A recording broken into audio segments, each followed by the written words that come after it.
কোথায় কাশ্মীরের উল আর কোথায় বগলের চুল। আমি শুধুমাত্র একটা কথা বলতে চাই, নিশ্চিত থাকুন প্রত্যেকে, এই আসন আমরা জিতছি। আর you comedy me? Mamata Bandyopadhyay, Abhishek Bandyopadhyay তীক্ষ্ণ নজরে আসনে আছে এবং আমরা এই আসনে আছি। আচ্ছা, কার্ডে মানে তাসের কার্ডের মধ্যে দেখবে জোকারও থাকে। ওই জোকারদের একটু ননসেন্স ভ্যালু থাকে, জোকার মাঝে মাঝে ব্যবহার করা হয়। ওই সেরকমই তৃণমূল কিছু ননসেন্স ভ্যালু অ্যাড করার জন্য কিছু জোকারকে প্রার্থী করেছে। কত ভোটে সে অঙ্কটা তো আমি বলতে পারবো না, তবে আমরা জিতছি এইটুকু বিষয় আমরা নিশ্চিত। কুছবি দেবাংশু ভট্টাচার্যের কোয়ালিফিকেশনটা কি? চটি চাটা ছাড়া তিনি জীবনে কি করেন? তার সংসার চলে চটির দয়া, সংসার চলে চটি চেটে। হ্যাঁ, আমি তো গর্ব করে চটি চাটি, আমার কোনো অসুবিধা নেই। বাংলার চটির অসাধারণ স্বাদ, আমরা বাংলার চটি চাটবো। कितने तेजस्वी लोग हैं हमारे पास, कितने शानदार विचार रखते हैं। র‍্যাম্পে হাঁটতে হাঁটতে ভাষণ, র‍্যাম্পে হেঁটেই জনসংযোগ। আজকে চোরেদের ফ্যাশন শো হচ্ছে ধর্মতলায়। মানুষ কড়ায় গন্ডায় জবাব দেবে। আগামী রায় চোর ভাইপোর বিদায়। তৃণমূলের সমর্থক অনেকদিন ধরে ছিলাম, এরকম না যে আমি অন্য কোনো পার্টির সমর্থক ছিলাম বা হঠাৎ করে তৃণমূল আমার জীবনে এলো। হয়তো আমি রাজনীতি করিনি, কিন্তু আমি দিদির সমর্থক বরাবর ছিলাম, কারণ আমি নারীবাদীতে বিশ্বাসী, আমি নারী শক্তিতে বিশ্বাসী। ভালো ভালো বৌজি, কম বয়সী বৌজির সব নাম্বার দিতে হবে, যেতে হবে, কম বয়সী বৌদের সব যেতে হবে ওখানে। কারণ আমি নারীবাদীতে বিশ্বাসী, আমি নারী শক্তিতে বিশ্বাসী। ওরা যখন ডাকবে মোটমাট ওদের কাছে গিয়ে থাকতে হবে। কারণ আমি নারীবাদীতে বিশ্বাসী, আমি নারী শক্তিতে বিশ্বাসী। নারীদের উপরে অত্যাচার করতো, মানে ঘরের মেয়েদেরকে টেনে নিয়ে যেত। কারণ আমি নারীবাদীতে বিশ্বাসী, আমি নারী শক্তিতে বিশ্বাসী। সবার বাড়ি সবার ফ্যামিলির সঙ্গে কিছু না কিছু হয়েছে। কারণ আমি নারীবাদীতে বিশ্বাসী, আমি নারী শক্তিতে বিশ্বাসী। কত ভোটে সে অঙ্কটা তো আমি বলতে পারবো না, তবে আমরা জিতছি এইটুকু বিষয় আমরা নিশ্চিত। আমি খরচ করব না।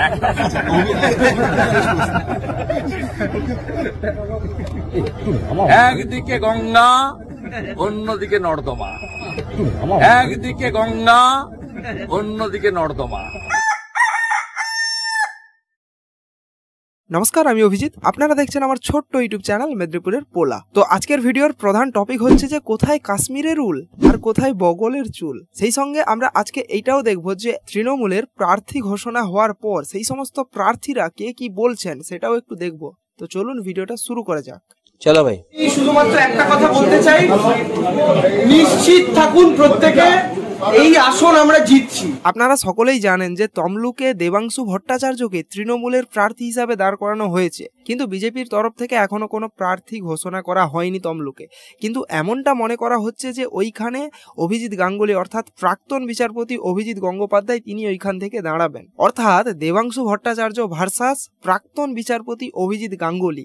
এরকমটা হওয়া সত্ত্বেও দেবাংশু কি বলছে, তবে আমরা জিতছি এইটুকু বিষয় আমরা নিশ্চিত এবং আমরা সবাই কনফিডেন্ট। ভাই আমি তো বুঝি না দেবাংশুদের এত কনফিডেন্স আসে কোথা থেকে। না, আমাদের জীবনে চলার পথে বিশ্বাস থাকা ভালো, তা বলে অন্ধবিশ্বাস, এতটা অন্ধবিশ্বাস, অন্ধবিশ্বাস কিন্তু ভালো নয়। তবে আমরা জিতছি এইটুকু বিষয় আমরা নিশ্চিত। Are you comedy me? তমলুকের মানুষ আমাদের সঙ্গে আছেন, এইটুকু ব্যাপারে আমরা নিশ্চিত। কত ভোটে জিতছি সেই অঙ্কটা, তবে আমি আপনাদের এইটুকু বলতে পারি, নির্বাচন যখন প্রচার শেষ লগ্নে যাবে তখন গিয়ে আমি আপনাদের মার্জিনটা বলে দিতে পারবো। অর্থাৎ দেবাংশুরা একদম কনফিডেন্টলি বলছে যে আমরা একদম নিশ্চিত রূপে জিতবো, এটা ঠিক, কিন্তু কত ভোটে জিতবো, কত মার্জিনে জিতবো সেটা এখন ঠিক বলতে পারছি না। আসলে এখনো তেমন মিটিং আর মিছিল তো করা হয়নি, তো মিটিং মিছিল হয়ে যাক, তারপর আমরা বুঝতে পারবো যে আসলেই কত ভোটে আমরা জিততে পারি। এরকম অর্থাৎ একদম কনফিডেন্টলি বলছেন যে আমরাই জিতবো, এরকম ভাবেই বলছেন।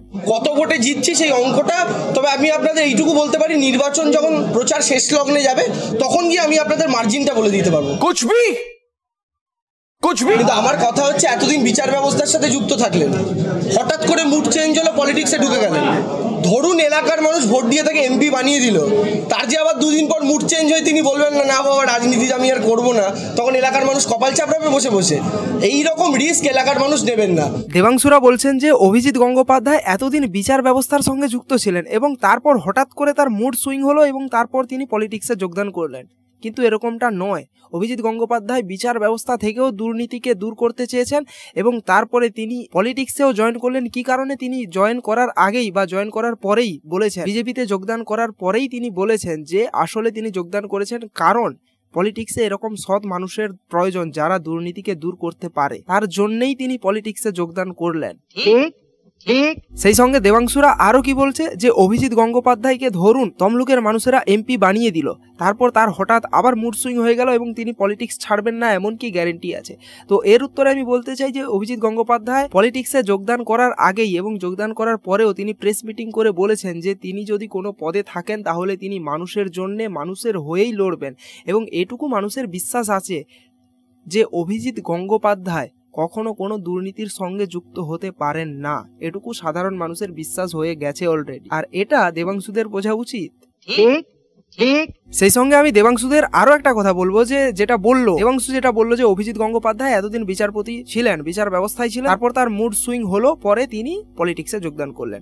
তো এই প্রসঙ্গে আমি বলবো যে একজন ব্যক্তি অভিজিৎ গঙ্গোপাধ্যায় তিনি তার নিজস্ব ফিল্ডে আগে সফল হয়েছেন, তিনি একজন বিচারপতি হলেন, তারপরে কিন্তু তিনি তার বিচার ব্যবস্থা ছেড়ে তারপরে তিনি পলিটিক্সে যোগদান করলেন। তো দেবাংশুদের মতো নয় যে ছোটবেলার থেকেই কিছু চেটে চেটে বড় হওয়া, নাম কামানো যায়, মানে নিজের স্থানটা করা যায়, এরকমটা করেননি। তিনি আগে নিজস্ব ফিল্ডে তিনি আগে সফল হয়েছেন, যেটা দরকার, সবার জন্যই দরকার যে আগে তুমি নিজের ফিল্ডে সফল হও তারপরে অন্য কিছু করো। তো তিনি এতদিন নিজস্ব ফিল্ডে সফল হয়েছেন, তারপরে তিনি পলিটিক্সে যোগদান করবেন, ভেবেছেন যে এখান থেকে দুর্নীতিটাকে হারানো প্রয়োজন, তার জন্যই তিনি বিজেপিতে যোগদান করলেন। আর এরা কি বলছে যে মুড সুইং হয়েছে বলে বিজেপিতে যোগদান করেছে। আমি তো মোটামুটি এই প্রজন্মের একজন, মোটামুটি 30-এর নিচেই আমার বয়সটা, এই প্রজন্মের একজনকে দলনেত্রী প্রার্থী করেছেন, অভিষেক বন্দ্যোপাধ্যায় প্রার্থী করেছেন একটাই কারণে। হ্যাঁ, একটাই কারণে দেবাংশুকে প্রার্থী করেছে, আর সেই কারণটা হলো তাসের কার্ডের মধ্যে দেখবে জোকারও থাকে, ওই জোকারদের একটু ননসেন্স ভ্যালু থাকে, জোকার মাঝে মাঝে ব্যবহার করা হয়, ওই সেরকমই তৃণমূল কিছু ননসেন্স ভ্যালু অ্যাড করার জন্য কিছু জোকারকে প্রার্থী করেছে। এখন আমার একটাই বক্তব্য, একজন 60 বছরের লোক দৌড়বেন, একটা 28 বছরের ছেলে আমিও দৌড়বো, মানুষের পাশে 5টা বছরে দৌড়তে কিন্তু আমার একটু সুবিধাই হবে বেশি। তো এলাকার মানুষ সেটা বিবেচনা করবেন বলে আমাদের বিশ্বাস। প্রথমত আমি একটাই কথা বলবো যে কেউ এমপি হওয়ার পর নিজের পায়ে দৌড়ে গিয়ে মানুষের দেখাশোনা করবে না, সে গাড়িতেই যাবে। এবং দ্বিতীয়ত কেউ 60 হোক কিংবা কেউ কারোর বয়স 88 হোক, যতই হোক না কেন, তমলুকের মানুষদের এটা দেখা উচিত যে বর্তমান সময়ে কোন দলটা দুর্নীতিগ্রস্ত, কোন দলটা বেশি পরিমাণে দুর্নীতি করছে, কাদের জন্যে আমাদের মতো ভবিষ্যৎ প্রজন্ম অর্থাৎ যুবদের ভবিষ্যৎ প্রজন্ম দলের তলানিতে যেতে বসেছে, সেইটা তমলুকের মানুষদের অবশ্যই বিচার করতে হবে। সেই সঙ্গে এটাও বিচার করতে হবে যে কে সৎ, কাকে আনা উচিত তমলুকে, সেটা বিচার করেই তারা সুনিশ্চিত করবেন যে তাদের এবারের এমপি কে হবেন। আমরা সকলেই জানি তমলুক একটা যথেষ্ট শিক্ষিত এলাকা, তো সেখানকার মানুষেরাই সুনিশ্চিত করবেন যে সেখানে একজন অভিজিৎ গঙ্গোপাধ্যায়ের মতো একজন সৎ ব্যক্তিকে এমপি বানাবেন নাকি দেবাংশুদের মতো কোনো চটি চাটাকে। তমলুক থেকে যদি কোনো মানুষ আমার এই ভিডিওটা দেখে থাকেন তাহলে অবশ্যই কমেন্ট করে জানাবেন যে তমলুকের এবারের এমপি হওয়ার সম্ভাবনা কার বেশি রয়েছে। এইবার আসি সেকেন্ড টপিকে, অর্থাৎ তৃণমূলের তরফ থেকে যে সমস্ত প্রার্থী দেওয়া হয়েছে সেই সমস্ত প্রার্থীরা তারা কি বলছেন সেটা একটু শুনবো। তৃণমূলের সমর্থক অনেকদিন ধরে ছিলাম, এরকম না যে আমি অন্য কোনো পার্টির সমর্থক ছিলাম বা হঠাৎ করে তৃণমূল আমার জীবনে এলো। আমার একটা কথা ভেবে ভারী অবাক লাগে এবং আমি মনে মনে হাসি এইটা ভেবে যে তৃণমূলে যে সমস্ত লোকজন আসে তারা এসেই বলেন যে আমি তৃণমূল দলটা কেবলমাত্র আজ থেকে করছি না, অনেক দিন থেকেই করছি। রচনা ব্যানার্জি তিনিও ঠিক একই প্রকারেরই কথা বললেন যে এই দলটা কেবলমাত্র তিনি আজকেই করছেন, আগের থেকেই নাকি তার ভালো লাগতো। হয়তো আমি রাজনীতি করিনি কিন্তু আমি দিদির সমর্থক বরাবর ছিলাম, কারণ আমি নারীবাদীতে বিশ্বাসী, আমি নারী শক্তিতে বিশ্বাসী। রচনা ব্যানার্জি নাকি নারীবাদীতে বিশ্বাসী, নারী শক্তিতে বিশ্বাসী, এবং তিনি একটা শো করেন যেটার নাম হচ্ছে দিদি নাম্বার 1। তা আমার একটা কথা কিছুতেই মাথায় ঢুকছে না, যদি তিনি নারীবাদীতে বিশ্বাসী হন, নারী শক্তিতে বিশ্বাসী হন এবং এমন একটা শো চালান যেখানে দিদিদের নাম্বার 1 করেন, এইরকম একটা জায়গাতে থেকে সন্দেশখালির মা বোন কিংবা দিদিদের যে আর্তনাদ, সেই আর্তনাদ বা সেই আর্তনাদের যে কথাগুলো সেগুলো কি তার কানে একটুও ওঠেনি বা তিনি কি একটুও শুনতে পাননি? যে সন্দেশখালি এই সন্দেশখালি ওই সন্দেশখালি মহিলারা এই করছেন, আরে তাদের থেকে ইন্টারভিউ নিয়ে একটু তাদের সঙ্গে একটুখানি কথা বলি আজকে। হ্যাঁ, সবাই তো বলছেন না, কি করে বুঝতে পারছেন যে সবাই যারা বলছেন তারা সবাই অ্যাকচুয়ালি এফেক্টেড বা অ্যাকচুয়ালি তাদের সাথে এরকম ধরনের ঘটনা ঘটেছে কিনা?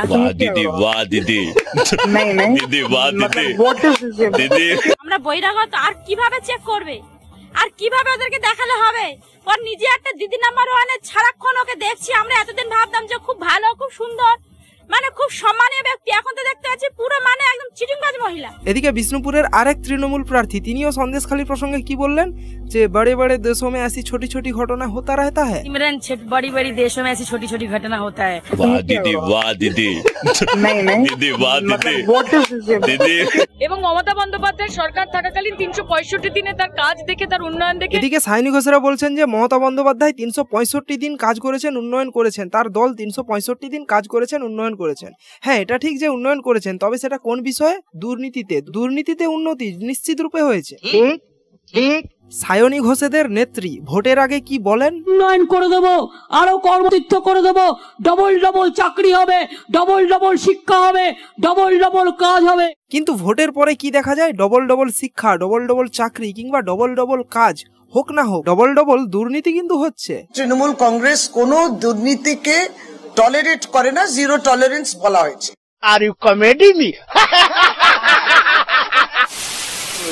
ফলে সাময়িকভাবে আপাতত যা বলা যায় তাতে এসএসকেএম থেকে বের করা হয়েছে মুখ্যমন্ত্রী মমতা বন্দ্যোপাধ্যায়কে এবং তাকে কালীঘাটের বাড়ির দিকে নিয়ে যাওয়া হচ্ছে, এমনটাই কিন্তু দলীয় সূত্রে জানা যাচ্ছে। জানি না এই ঘটনা কতটা সত্যি কিংবা কতটা মিথ্যে, কিন্তু একটা জিনিস তো বুঝতে পারলাম যে ভোট এলেই এই দলের নেত্রীকে কিন্তু হুইল চেয়ারে বসতেই হবে। অভিজিৎ গঙ্গোপাধ্যায়কে বলতে চাই, বিচার ব্যবস্থার অধীনে ছিলেন, এতদিন মানুষের হয়ে বিচার করতেন, এবার মানুষ আপনার বিচার করবে, তৈরি থাকুন, খেলা হবে। যদি অভিজিৎ গাঙ্গুলি তমলুক থেকে দাঁড়ান এবং সেখানকার তমলুকের মানুষেরা যদি মনে করেন যে সেখানকার জন্য উপযুক্ত হচ্ছেন অভিজিৎ গাঙ্গুলি, তাহলে তাকেই তারা জয় করাবেন, তাকেই জেতাবেন। আপনারা অবশ্যই কমেন্ট করে জানাবেন আজকের আমার ভিডিওর যে টপিকটা ছিল, যে দেবাংশুকে চান সেখানকার মানুষেরা নাকি অভিজিৎ গাঙ্গুলিকে। তো আপনারা অবশ্যই কমেন্ট করে জানাবেন যে কাকে চান তমলুকের মানুষেরা। তো বাস আজকের জন্য ভিডিওটা এইটুকুই। ভিডিওটা যদি ভালো লেগে থাকে তাহলে ভিডিওটাতে অবশ্যই একটা লাইক করবেন, এবং আমার চ্যানেলে যদি নতুন হয়ে থাকেন তাহলে চ্যানেলটাকে অবশ্যই সাবস্ক্রাইব করবেন এবং পাশে থাকা বেল আইকনটিকে অলে প্রেস করে দেবেন, যাতে করে আমার লেটেস্ট ভিডিওগুলোর নোটিফিকেশন সবার প্রথমে পেতে পারেন। তো দেখা হচ্ছে নেক্সট ভিডিওতে।